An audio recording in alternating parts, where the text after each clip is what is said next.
ক্ষমতার একাল আর সেকাল, কথায় আছে পাপ ছাড়ে না বাপকেও। সময় ২০২৪, বাংলাদেশে সংগঠিত স্বৈরাচার বিরোধী অসহযোগ আন্দোলনের প্রাক্কালে রাজনৈতিক উদ্দেশ্যে আওয়ামী লীগ সরকার জামাতে ইসলামীকে নিষিদ্ধ করে। এবার সন্ত্রাসী সংগঠন আখ্যাতে নিষিদ্ধ হল বাংলাদেশ আওয়ামী লীগের কার্যক্রম।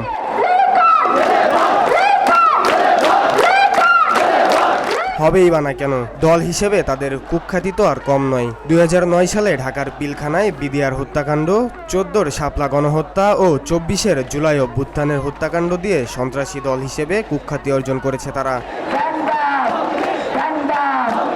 সর্বশেষ ২৪-এর গণ অভ্যুত্থানে সাধারণ জনগণ ও ছাত্র জনতার তোপের মুখে দেশ থেকে বাধ্য হয় দলটির সভাপতি শেখ হাসিনা ও তার নেতাকর্মীরা। এত কিছুর পরেও ক্ষমতা ধরে রাখতে পারেনি এই সন্ত্রাসী সংগঠনটি। জুলাই অভ্যুত্থানের ৯ মাস পেরোলেও যখন সন্ত্রাসী দল হিসেবে সংগঠনটি নিষিদ্ধ হয়নি, তখন আবারও রাস্তায় নামে জুলাই আহত ছাত্র জনতা ও জুলাই নেতৃত্বদানকারী ছাত্র সংগঠন এনসিপি। ঘেরাও করে প্রধান উপদেষ্টার বাসভবন। প্রধান উপদেষ্টার তালবাহানা ও আশানুরূপ ফলাফল না পেয়ে এক পর্যায়ে শাহবাগ ব্লকেট কর্মসূচি করে বিক্ষোভী ছাত্র জনতা। ৬২ ঘন্টারও অধিক সময় ধরে শাহবাগ যখন ব্লক ছিল, তীব্র চাপের মুখে